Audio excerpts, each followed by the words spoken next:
Good morning. Hi, everybody. Happy Friday. Welcome to our live. Sorry, those are work on the yard. What's up, guys? Happy Friday.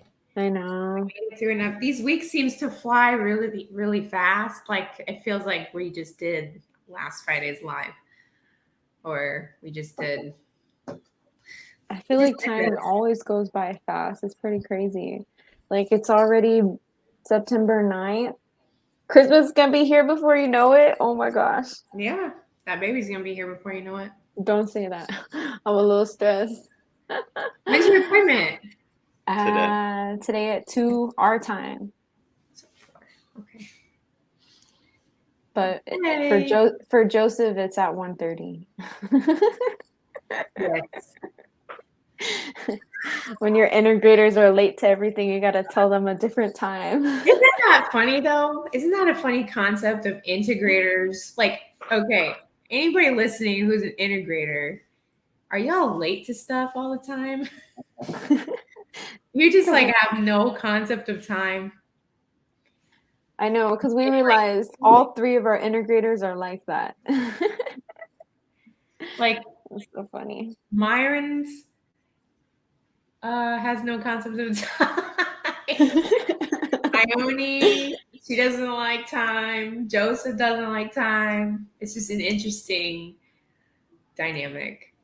I Like, know, us visionaries are like telling them the times 10 minutes, you gotta 15 go. minutes. I would assume it was a visionary thing versus an integrator thing.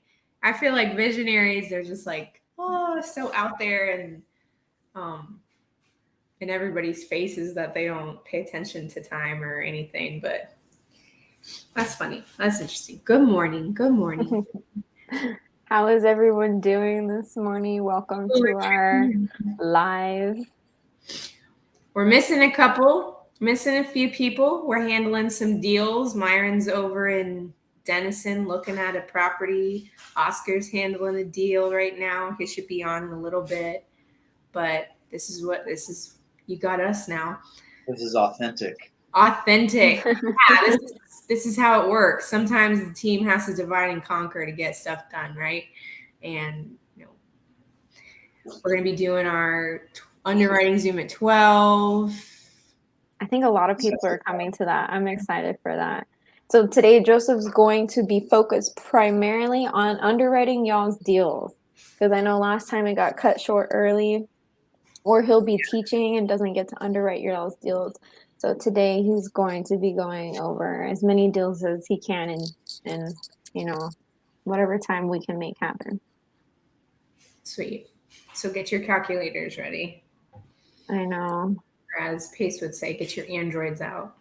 It really says that? He says, get your androids out because he thinks they're just good for being a calculator, and that's it. That's funny. This is also on Facebook. This is on Facebook, but also YouTube. We're streaming live on YouTube. So if you're talking about the underwriting Zoom is not live, and it's posted in our Facebook group. If you go to the featured tab, there's a link for it, or there's an event for it, or you can go to my Instagram and I post about it. We put it everywhere, so let me know if you can't find it. There's the link for the Facebook group, and if you click on that and join, you'll see all the events going on, what we have lined out for every week. I don't think they can see it because you put it. It's on Oh YouTube. shoot! But okay. if we can't see their name on here, they're posting from the group, so they're probably already in there. Okay, got it. That's true. Yeah. That's so if you scroll through the discussion area, I have posted several times about the underwriting Zoom, if that's what you're referring to. Yes. So guys, how did this week go? This was a interesting week. Hard conversations, roller coaster of emotions with deals going down.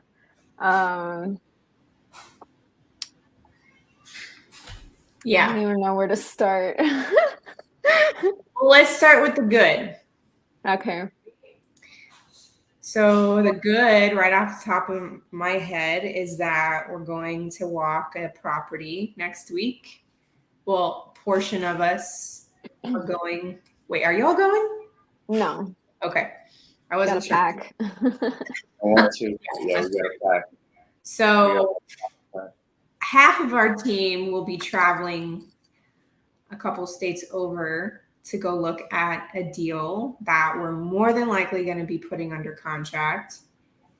And it's what, a 40 unit? Yeah, it's 40 units. 40 unit. Well, it's right now. It's a seller finance deal, Mhm. and the deal has legs. It looks good. All the numbers are checking out. The seller is going back and forth with us. I think we're on maybe the fifth round of negotiations right now. We've been going just back and forth, and it's pretty awesome that the majority of sellers that we talk to that are open to seller finance, they're willing to play ball. They're willing to bat the ball around a couple times instead of just, here's my terms. If you don't like it, then we can't do it. Right? It's not necessarily like that for the majority of sellers in multifamily. And this seller is he's got a lot of properties, and that's one of the reasons that we want to move forward with this one, is because this dude has over 200 units of additional properties, not including this 40 unit, and it's all run by him, self-managed. So if we could structure this in a way that makes sense, then he's already told us that he'd be willing to sell the remaining properties to us as well on seller finance. So I'm sure we could just structure out the same or similar terms with all of those properties as well. And we'll just have the exact same property manager run them. And we've already talked to a property manager, and it's pretty cool. Pretty exciting stuff. It's really exciting. And then just to go back to Joseph's point about like having negotiations with the seller, like this is how, for the most part, it works in the multifamily space. It's very business oriented, very transactional. Obviously, there's rapport and relationship built into it. This guy's a really awesome dude. Myron's really stoked about meeting him too. But I mean, it's completely different than single family, where people are like, seller finance is a foreign term. So it's really awesome. It's really cool to see the like easier parts of multifamily when it feels very daunting. I think with Big Bird, you get me. Yeah. We've gone back. I don't know what the hell you're talking about. Oh That's my exactly God. it. Yeah. The first one in Houston, okay? Oh. That's my nickname for it. It's Big Bird. Yeah. We've gone back and forth with this property, and I think it's one property that we really, really want. Especially Ione, she really wants this property really bad. And it's funny because they had told us, like, when we first saw it, we almost didn't go and walk this property. And like we were told, like, we've already got an offer, it's under contract, like you need to submit now, you need to be like competitive. Don't believe what they say. Because like I think we submitted an offer, I don't remember, 7 something, and then they came back like lower than what they said they had an offer for. And I'm like, if you really had an offer, why did you counter back with an offer lower than what you said you had? So I think they like to try and put pressure on you and make you think that, like, hey, someone else is looking at this deal or someone else is under contract. But even if someone is under contract, or so they say now that they're writing up a contract with somebody, you have to realize, like, these people may not even perform or bring anything to the table, or they may find something that doesn't work out, or their lenders don't come through. Like, there's so many things that play a huge role in like getting the deal done. And like if they're not experienced, or 100 things can happen. So don't give up and like keep putting offers in and stay stern with your offer. I think we did that multiple times where like we were like, man, should we come up? And we're like, no, stay stern, like hold your ground, stay at the offer that we're going to give because that's where we need to be at. Like, don't let them try and what we call big dog you and try and like get you to raise your price or try and like put in an offer fast or like I don't know, they try to pressure you sometimes, so like don't fall for it. We've been learning that firsthand right now that um it's like, okay, if you really had an offer, why are you entertaining ours and coming lower? So that kind of showed their cards. Yeah, I think it's important to, yeah, don't let people push you or pressure you and make you potentially misjudge your own underwriting, your own due diligence process, and what is true for your business and like the goal for your team or yourself. Um, don't let that like seep in and create second thoughts. Or Myron always says this: when he's in a rush he forgets things. It's like that time, like if you feel rushed, if you feel like, oh my gosh, I need to get an offer in immediately, and they already have a deal on a contract on the table and all this stuff, like don't let it phase you. Like just go with your what you have and stick to your guns. Yeah. Yeah. If you miss it, the deal wasn't for you in the first place. Just you got to think of it that way. If they're serious and you actually missed the window, the deal wasn't for you in the first place. There's a reason that you didn't get the deal. It was not going to be right for you. Yeah, don't So, force it. That just means a better opportunity is coming or God saw something that you didn't see that was going to save you $1,000,000. So funny. I kind of want to talk about I don't know, unless we could save it for Oscar to talk about, but it led us to thinking twice about changing our buy box. And I think this is the second time that we've had to do that. I think the other night we spent over 4 hours on the phone, going step by step, asking each other questions, getting on the same page, really deep diving into like, what is it that we want? Because we had a buy box before and it was kind of broad because now we were looking at moving forward on a deal and then we were digging deeper and there were some questions that we were concerned about, like the area and things like that. Like, is this a safe area? And we were like, guys, we should have known or looked at this a long time ago because we don't want to waste our underwriters' time. So we were like, had our buy box been more defined and we knew exactly what we were looking for and what not to look at, would we have even gone this far in this deal almost to the finish line? And now we're deciding let's not do it or going back and forth. Like, we had to come to that conclusion that, okay, guys, we need to sit down and really figure out what we want. So the last time we did that, we went through and cleaned up a ton of leads and got really focused. So I'm excited that we did that again because that just means we're getting even more defined and more focused on what we want and what we're going to go after. So I really think that that will help, help us find the right deals for us. And when Oscar comes on, I think he could share his story. I don't want to take it, but there's exciting things that happen when you walk properties and you dig deeper and ask questions and things like that. So I think it's very important to don't be afraid to ask questions and go see things and yeah. I don't know what else to cover. Yeah, it's really important to go through all those things and make sure, really, as we're going along in this process, we're still new to a lot of things, but we're learning more and more and more as we go along, and we're evolving. So that first buy box was great.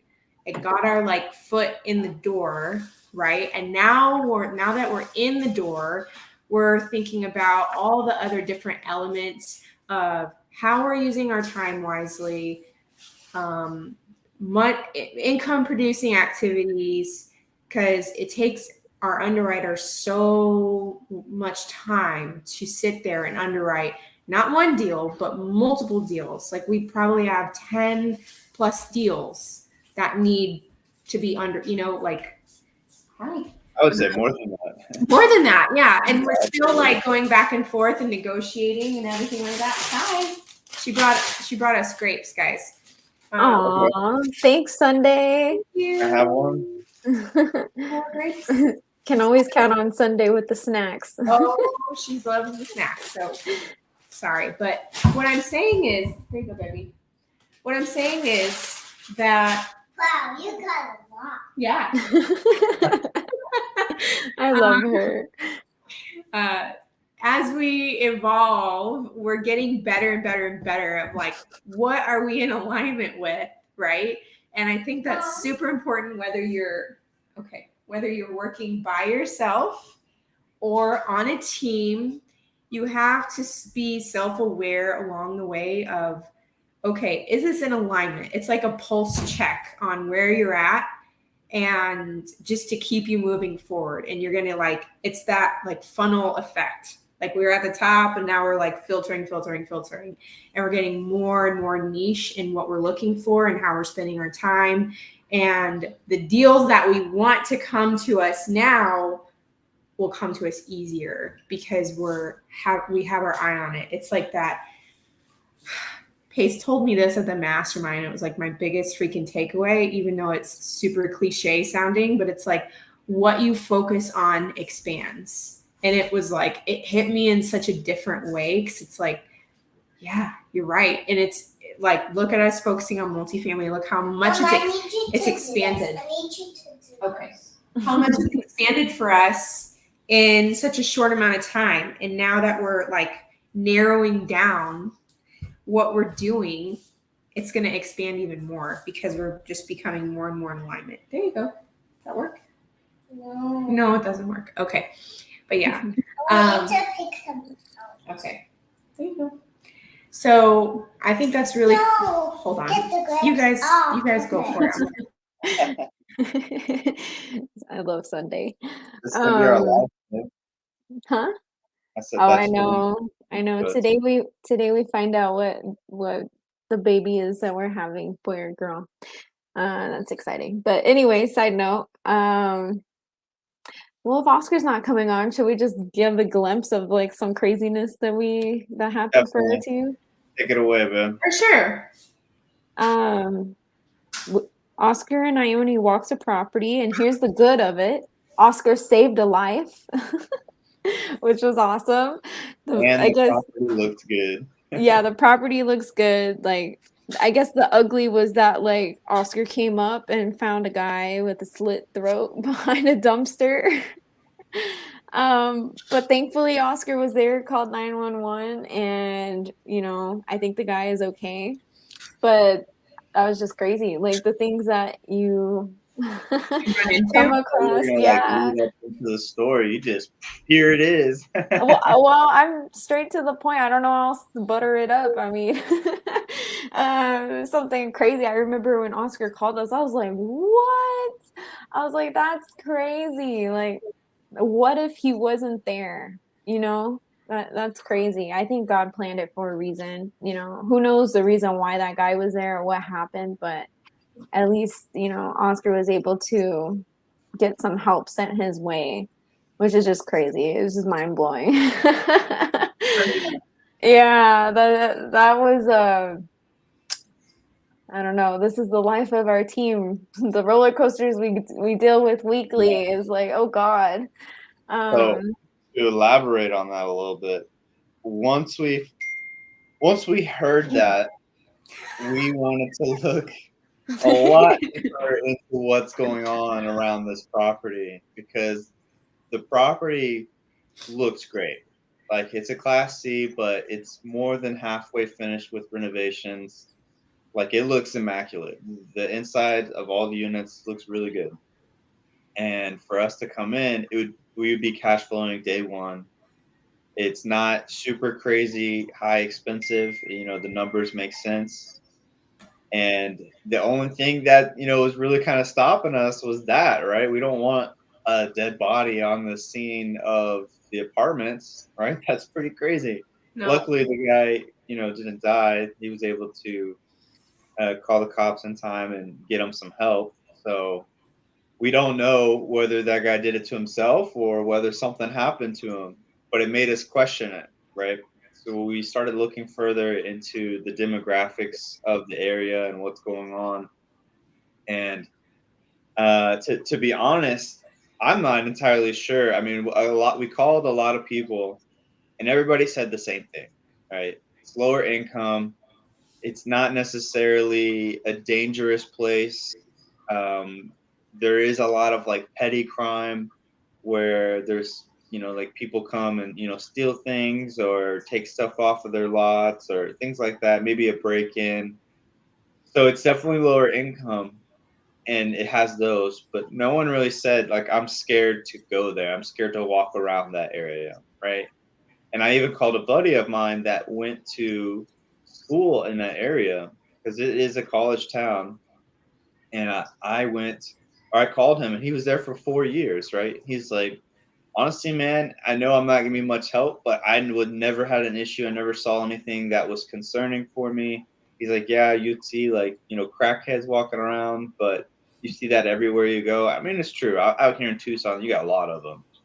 I know a lot. But there was never really anything that he was concerned about. He said there was plenty of times where I was just walking around drunk as hell. He was in college. I was just walking around drunk as hell. I never was concerned for my life or anybody else's life around me. So we're still on the fence about it, to be honest. I don't know. I mean, that was not a good start, but the property looks great, right? So what would y'all do? Put in the comments. What would y'all do? Move forward or drive away? But this situation is what led us to think twice and reconvene about our buy box, because it's like we were like, this is a good deal, this is awesome, this is amazing, like we want to do this deal, and then we're like, wait a minute, let's check out the demographics. Why was this guy behind the dumpster the way he was? And it's just like, man, like what kind of, like what are we going to be coming on to? What are we going to be dealing with? Am I going to feel safe walking this property? If I don't feel safe walking this property, I definitely don't want to buy the property. So that's what all of us were like, okay, we need to come together and figure it out, because we don't want to come this far and get all excited and be almost to the finish line and then change our minds because we found something. Like, that's why we went back and redefined our buy box and said, okay, what kind of demographics do we want? What kind of city? What kind of people? What, like really going deeper into like what our buy box is, like what are we okay with and not okay with? Because obviously we do want to come in and change it and make it better, right? Like that's why we do what we do. We want to come in and take over mismanaged properties and make it better for the tenants and for the area and for the property and for us. It's like a win-win for everybody. But if you look on whatever that map, the crime map was or whatever, it was like an F. Like Yeah. it was F, like super red, like F this. Yeah. yeah, like very dangerous looking. Which is why we called property management companies, we called friends, we called everybody in the area to get a second opinion, because you can't always depend on that website, because a lot of people were like, oh no, like this area is okay. And so we're like, okay, well, get second opinions, dig a little deeper, ask more questions. But this is what led us to like, okay, we need to redo our buy box. So I think it all happened for a reason. And I'm glad that it did. I mean, Oscar got to save a life, which is really cool. And now we got to hone in on our buy box and dig a little deeper. Yeah. Yeah, So, once that guy didn't want to live, then he kind of ruined his plan. you know what? Joke. Oscar It's did a a good joke, deed. guys. For all y'all watching, that's a joke. Look, let's touch on some of those comments from that. It says, if the numbers work and the area has potential to change, move forward. All right, there's one. Where is the payment coming from? Is it state, private pay? Can you add value like security cameras? So it already has gates around the property with like a key fob to get in. It has cameras that are brand new, and I think that's pretty much it as far as security. So it was an inside job. That's epic, right? Who knows, right? We still don't know what happened, and it's all private pay, right? It's just tenants paying their rent. That's where the payment's coming from. Rob Sema, this does not pertain to it, but bring it to the underwriting Zoom, and we can definitely underwrite it. It's in an hour and a half. Okay, here we go. Double check crime rates and move forward if it's isolated incident. Get a quote for security systems. Hey, so everyone's on the same page as us. We are totally down to move forward with it. After talking to all those people, we've got confirmation that it's not necessarily like you're gonna get stabbed if you walk around there. So yeah, we're definitely down to move forward with this project. Now we just got to get the right people in place, and that's pretty much what we're doing. That's pretty much what we're doing. So I just wanted to see what y'all's thoughts were. If everyone said hell no, y'all gotta go, and maybe we're taking a third and fourth look at it. But I like the comments. It's perfect. But yeah, things like this come up. I mean, maybe not someone behind a dumpster, but like incidents that make you second guess things will come up, and it's very important to like, okay, maybe I need to take a look at the market. Maybe I need to take a look at what other value add things that we can bring in, such as security systems. Like that's a great idea. Who really does live around here? It's a college town, so you're going to have a lot of BS crime going on just because college kids are running around. So you have to take all these different things into consideration and not just be like, oh, nope, we're out, we're done. Like, we're not going to do it anymore because of something. Unfortunately, that happened to that person, and we hope he's recovering. But like, yeah, it just makes us take a little bit deeper look at everything that we're moving forward on. I think that was a question. Go ahead. I was just gonna say, here's one more sign in the area, right? This is actually a good sign. So less than a quarter mile away, less than half a mile away is the college, right? And then less than a quarter mile away is a brand new Class A property. It looks really, really nice. Like it's freaking amazing looking. Like it looks great. And right next to it, within walking distance of our property, is a Chick-fil-A. And I liked Myron's perspective on when we were talking about this. He said, think about it. When has Chick-fil-A ever built a Chick-fil-A in an area that was not growing, in the right direction, right? I mean, I personally have never seen Chick-fil-A fail as far as where they built their property. They always do extensive amounts of demographic research, market research, and figuring out where is the appropriate place to put a Chick-fil-A. Right?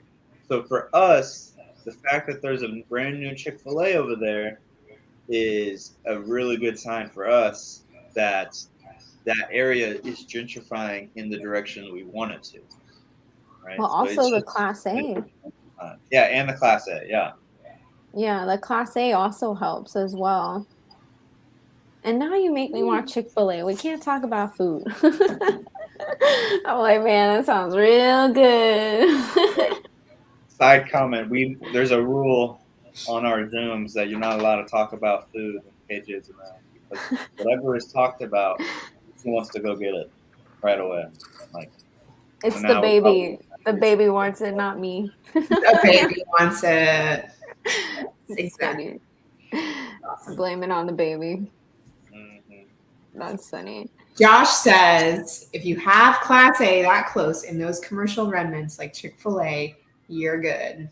Yes. I think. You think there's tenants? Oh, commercial tenant. Okay, yeah, maybe so. Maybe I didn't eat my Wheaties this morning. I'm hungry. Oh no. That is what was mentioned by one of the local heavy investors in my area. Look at what are the chain stores doing. Chick-fil-A, Dollar Tree, Family Dollars. Yes, we even have on our Podio intake form for multifamilies, like if anybody submits a deal, at the very bottom it says distance to Chick-fil-A, distance to Starbucks. Starbucks, yeah. Yeah, because if they're coming to town, then we got to look a little deeper and like, okay, that's a check mark on the box for us. Like, okay, we see that this is having positive growth here. So, pretty cool. Pretty cool. Huh? It's exciting stuff. Yeah. We had a question up here. This was way back in the beginning. What percentage are you offering in cash up front on the seller finance deals? It's up to negotiations, man. I don't know who asked that question, but it's totally up to negotiations. I mean, you can offer 5% like we did on a Corpus, or you could offer. I think we're doing. Oh man, I don't even know. This one's just a flat fee because we were doing 15 to 20%, so it's probably like 18% if I on the last offer. But it's totally open to negotiations. I mean, I don't necessarily throw out my offer. I tell them to tell me what they want and then go from there, right? I mean, it's the same as single family. You don't tell them your offer first. You say what would make sense for you, right? What's the best deal for you? What do you want out of the situation? How do you want this to go, right? It's the same thing. So we're not even offering a percentage per se. I mean, I ideally want to pay nothing down and as little as possible a month with zero interest, right? So as close as I can get to that is what I'll do. It really just depends on what the seller's willing to take, what to do, and then based on what they want, you massage the numbers and turn this wheel and turn this wheel to make sense on the back end for us, right? As long as we're cash flowing and as long as our exit strategy is covered, then I don't really care what I'm paying. As long as those two make sense, then we'll make the rest of it fall in place. You know what I mean? Love it. So for the upcoming one next week, you said that was 18% down? I think. Let me put the math in. That's exciting. I feel like we're so close on several of them. What'd you say? It's like 17.5%. Mm. Yeah, something like that. I think the only barrier we are running into that you guys should think about, I know we've talked about it, but it's still something that we are continually doing, is finding the right people to come in and be key principal or do the GC work if you're not experienced in doing fix and flips, especially at like a high level. So we're getting these deals and then the question is like, do we take it to a buyer that we know that will take full control and we get a small percentage, a very small percentage, and don't really get to do much? Or do we take it down ourselves and bring on partners? But then now we're way more involved, which is good. But then at the same time, it's like, which one is going to get us to our goals of 1,000 units faster? What's going to get us paid? Because it is kind of stressful that like we've been doing this for so long and haven't been paid. And that's kind of part of the game. Like it's the long term. It's the long-term wealth that we're going for. So the time it takes to build relationships with brokers, then get them sending in deals, and then underwriting them, then negotiating back and forth, and then also knowing what you need to know to actually perform. Like, okay, I got a contract. They want me to sign. Now I need EMD. Where do I get that from? How do I have someone come and back me up? Who's going to help me on this deal? Like there's so many moving parts that it can be intimidating sometimes and it gets overwhelming as well. But I think having your team is very important. which we always preach on. But these are things that like we're wondering is like, man, like obviously we don't want to give up most of the deal. We want to be in it, but it's like, what's going to get us paid now? And what's going to help us? Like if we bring it to our buyer that we know will take majority of it, it's like, okay, well now we get to watch him do it. We get to learn from him. And then also that frees up our time to go after another deal versus like taking on a huge one by ourselves and then being fully immersed into that deal that we don't have time to focus on That's true. going after more. That's a great point. So these are things that I'm just going through my head because I also was like, how can we get paid like now? Like, how can we get paid now? And it's like, okay, well, if we go find a deal that fits our buyer's buy box right now, we can get an acquisition fee and then let him take the headache. And then now we'll increase our net worth. We'll have units under our belt. We'll have experience by learning from him. And then we'll also get paid to take that stress away to then keep going on. But then at the same time, like I know our team also wants to like be hands-on and like learn and like, you know, these are just things that like we had conversations about and we're going back and forth like when we had our 4-hour conversation because we're like, what do we want? How are we going to get there? What are we going to do? So if you are setting your goals, you need to make sure you're like planning and figuring out how am I going to get there? What's going to get in the way? What's going to slow me down? What's going to stop me? How can I accelerate the speed and get to where I need to be and also still get paid and do what I need to do? For Yeah. sure. No, And I it's, love it's funny because we had all these conversations on Wednesday. On Wednesday, we had this 4-hour conversation on Wednesday evening, and I think it went all the way to like midnight y'all's time, right? Yeah. Something like that. Yeah, it was like a long conversation. Well, ultimately, you know, we came to our decisions and figured out what direction we wanted to go, and then Carolyn, you don't know this, but the very next day, we were on our mentorship call, right?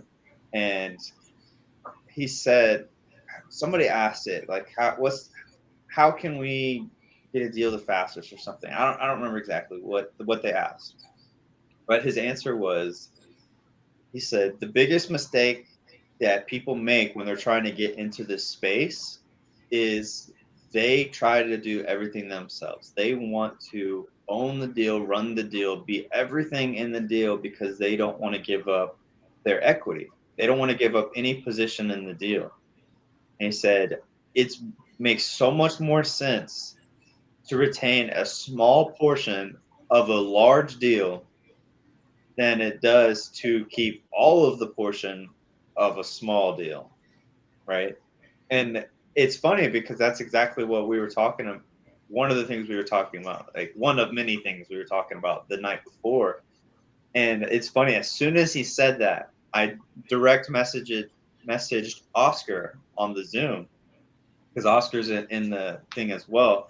And I said, bro, he is literally talking to us. Like, we just had that conversation. I said, did you hear that with the little eye emoji? And he said, yeah, he's definitely talking to us, man. We need to hear that. And so There I was just thought like that was several so sweet. things he said that we needed to hear. Yeah, I know. I feel like everything in that call was directed towards us. Cause Yeah, he mentioned too, he's like, if you find a dead body, and I'm like, did but someone we tell hadn't him? told anybody about that. Yeah, so that was even weirder. We hadn't told anybody about that part. So I was like, oh my gosh, like I felt like he was. Do you mean it like he was speaking to you or like talking about you to everyone? He wasn't speaking to us. Yeah, he was speaking to us like Because through. we had just spoken about it. yeah, Yes, yeah. yeah. Not He that wasn't, like he wasn't literally talking to us. okay. Yeah, And he yeah. doesn't know anything. It just happened to be we had these conversations or experiences, and then he happened to say something. I was like, man, like that's something we needed to hear. And I was like, wow. So I just thought that was funny. I was like, oh my gosh, like I was like, Oscar, did you tell him? And I was like, Joseph, did you tell him? And none of us were like, I'm like, that's the fact that he just happened to use that as a scenario. It was kind of funny. What a confirmation. And we went over things for due diligence, which was really awesome because we're about to come up on that. Let's say when, not if, but when we signed the contract, he gave us a lot of golden nuggets that once we start going through that process, we'll be able to share with you guys because a lot of things I didn't think about that were like really eye opening. I was like, oh, these are good ideas or things to look for when going through the due diligence process. So that'll be exciting. I'm excited for that. And I'm very grateful that we have a team that we can have these hard conversations and sit down for 4.5 hours and figure it out. I mean, I think we were having fun the whole time, cracking jokes while also doing business. And there's never any animosity or problems between us. We're all like in agreement with things, or we're able to share if we have different ideas or concerns. And I feel like we're usually always on the same page, which is really awesome. So, But with that being said, sometimes we're not on the same page. And that's what I love about, you guys just in general, the team itself, is that even when we're not on the same page, we're able to have those conversations and either compromise or resolve whatever the issue is. Right? Because there's things that have come up where maybe we felt some type of way, like maybe that wasn't said the right way, or we didn't like how it was handled, and we're able to have those conversations with each other and kind of let each other know, hey, I didn't like this, or I didn't really feel that this was the right thing to do, or whatever it is, right? We've been able to have those conversations, and I think that's truly important in a team, to be able to have those conversations when it happens, right? And maybe not like right when it happens, but like as soon as possible, or you don't want to let that stuff fester. And I just want to say I appreciate that in the team. That's probably the thing I appreciate the most. Obviously, besides being able to delegate some of the work off, right? That's probably the thing I value most about having our team. Yeah, I think that's really like it goes down to like the core values of like all of us working together is we have to have the ability to be transparent and communicate effectively with each other. I mean, no matter what team, or if you're solo or whatever, like if you can't have good communication skills, like you are not going to move very far. And for us to have the mutual respect, even when we have disagreement, or like, well, we have opposing feelings or thoughts on specific things, like we're able to mutually respect one another and like work it out instead of like being resentful or having judgments or stuff like that. And so I think that's really important. And like that's the team spirit of it. Like you don't see a team just like you know being jerks and not telling each other things and not communicate. Like think of a team on a field, like if that happened they would just fail all over the place. Like you have to work together even when you're having problems or difficult conversations and stuff like that. So super cool. I need to drink of water. There you go. I got you, homie. I feel like today's conversation was good. We had a lot of exciting new things and obstacles to jump over and things to ponder about. But I know they're walking a property next week that we're really close to closing on. We've got one that we're looking for, trying to find those right partners with. And then also, our favorite broker in Houston sent me, looks like a Class A. Hey. So I think it was like 270 something units. I don't know. Hell yeah.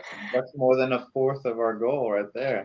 Yes, it All was we need is beautiful. 4 good All our I'm goal. thinking about is bringing it to our buyer and saying, "Hey, let's do this one." Do it. Awesome. That's super cool. That would be Yeah, cool. that would be cool. That would help us get paid. That would give us experience. Because obviously, guys, if you're going to buy a property that big, you have to have somebody that has the net worth of that property to Of the come and loan. sign on it. Yeah. So, Not of the property, of the loan, just to clarify. okay, thank you, integrator. Waiting Yeah, he knows it a lot better than me, but basically you need some heavy hitters to help you and stuff like this. So building those relationships and networking is super important. So that's what gives us confidence to like be able to put offers on properties like this. So and it's a beautiful, beautiful property. I would be super proud to own that property. So that made me excited because after I was praying about it and saying, okay, maybe we should look for our buy box as well as our buyer's buy box and have multiple opportunities. Then he just sent it to me. I was like, is this a sign? You know? Isn't that so freaking cool? That's just like when you speak it out into the world and you get in more alignment, and then that shit gets delivered like I, quick. I was just about to say it's full circle, right back to what you had said in the beginning about what Pace had said. What you focus on expands, Yeah. for Full sure. circle. It was not planned that way, but look at that, guys. Full circle. Yeah. I'll show y'all when we get off here. Oh, It's cute. None of us have seen this deal she's talking about, so it's pretty cool.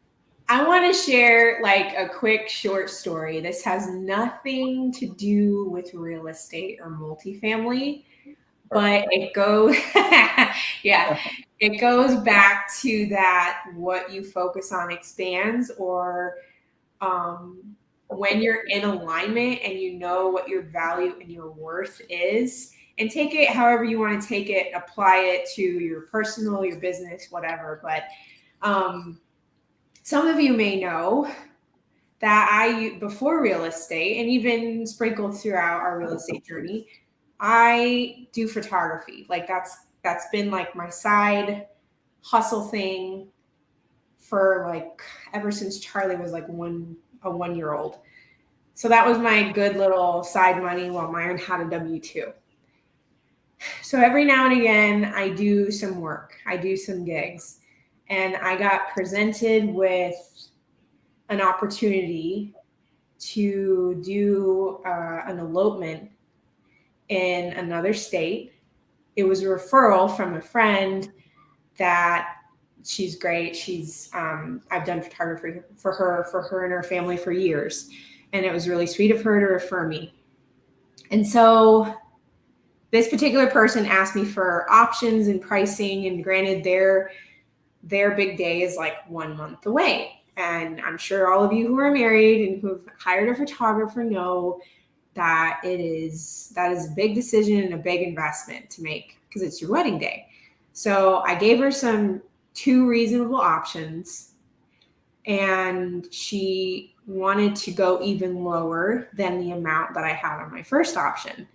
And I'm trying to like spare a lot of the specific details here, but she wanted to go even lower than what I had offered her on my my first option, the lower option. And so I like stuck to my guns. I said, that's the minimum I can do. I have to go through all of these things, and I'm spending time with you, and I don't want to travel. It would probably equal out to at least 2 to 3 days away from my family, from our business, to go do this because of flights and then the time there for the day and then traveling back. So I have to take that into consideration when all of this is going on. And so I'm like, I'm not going to fly out there for just 3 hours, like that's not worth my time. As fun as it might be, it got me like fired up to like, ooh, that's some creative outlet time for me to spend. But I was kind of in debate with myself, and I spoke to KJ, I spoke to Myron about it. Like, I don't know, I don't really want to go out there for this, and I don't want to settle, and I don't I just kind of left it out like, this is my minimum, that's what I can do. And so it was like over the weekend, and then she came back on Monday and said like, okay, we can meet you at your rate. And then by that time, it just felt like No, it didn't feel right to me. It didn't feel right because it was like, first of all, when people are like, okay, we can meet you at your rate, like, there's no excitement in that. Like, there's no excitement. There was no like, anybody that's a creative or who has their own business knows what that alignment feels like when you have a client that aligns with you and wants to do work with you and understands the value that you bring and just like the whole picture, right? You don't just want to do business with someone just for a money transaction. For me, anyway, that's not how it is. It's like, it's a full energy transaction for me. Like, money is just one part of it. And the money is awesome, but like, if I'm doing work for someone that doesn't appreciate or value the work that I put in, then I don't want to do business like that. So I ultimately said, you know what, like, thank you so much, but I got booked and I have to, we're going to be taking a trip to California and all this stuff because Myron wants to go out for an event in California. And it was like right around those days. So she said, thank you. And that was it. And I told Myron, I said, I respectfully declined it after all that back and forth. I said, something better will come along.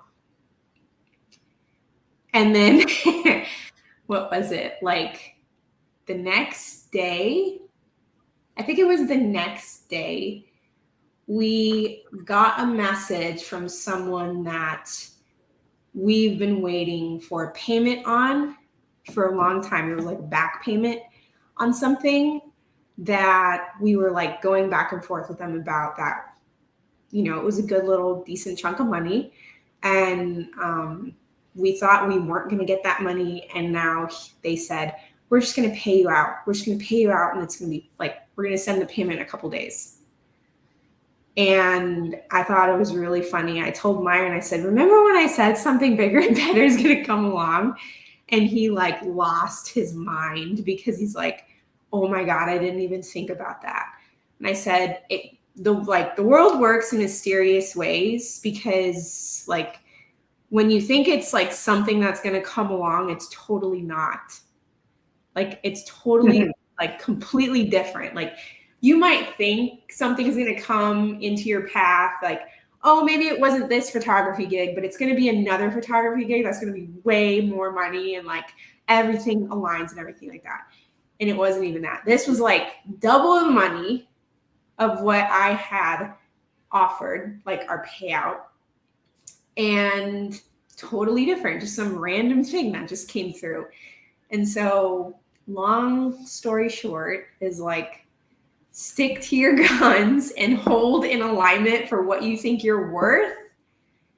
And don't underestimate who you are and what value you bring to the table, no matter what area in life it is. Personal, your side hustles, your real estate, whatever it is, like understand and know your worth, because when you turn down those opportunities that look really good, that might have like shiny object syndrome on them, but you feel it in your heart and in your gut that it just doesn't sit right with you when you, KJ's yawning on my story now. No, it's not you. It's not you. I'm saying just like stick to your guns and don't underestimate your value, because when you turn down those things that don't fully align with you, you will get blessed in like such a bigger way. It might not be tomorrow. It might not be in a month. It might be a year from now, but you're going to be like, damn, I'm so glad I said no so I can get the bigger yes. And it's going to be like a beautiful surprise for you. So I just wanted to end it on that. Preach it, sister. My preaching moment. Yes, I love preaching. Love it. I mean, I'm so glad you shared that. That was good to hear. And it's a good reminder, that things happen for a reason, and that, like us changing our goals and things like that. Like imagine, like, in life, you're like headed in a certain direction, right? Imagine just changing the needle just a little, what difference that would make. It's pretty crazy. And yeah, like what an effect that it had, because like that happened and then we had that big meeting and realigned, and now you got presented with a beautiful Class A property. Like, it's all you gotta do. All you gotta do is like talk about it and let the world know what you want. It's pretty cool how that works. Love it. Yay. I think that was a good way to end it. You guys, don't forget our underwriting Zoom is in an hour. We've got a lot of people coming. And we will be doing underwriting. Yeah. Underwriting, so bring deals. Bring we your got deals that you need help with. But if you do not have the T12 and the rent rolls, we will not underwrite your deal. We can't underwrite it without those things. And if you have an OM, that would be helpful too. So I'll give you direction, but yeah, we can't underwrite it without that stuff. I can tell you what to go do and what to ask for, but that's what I'm pretty much going to tell you. Go ask for the T12s and the rent roll. If they don't want to give it to you, move on. If you follow us on Instagram, our handles are here. That would be great. And I post every single time. I always post the links for everything. So if you guys don't know where the links are in the Facebook group, if you follow our Instagram, you can watch my stories and I post the links to everything. So we'll have it posted for you. Yes, hope to see you guys in an hour. Invite your friends, bring your deals, and yeah, I think it's a good way to end the live today. And I hope you guys have a good Friday. Thank you. We really need an outro for when we end. Outro. All right, bye guys.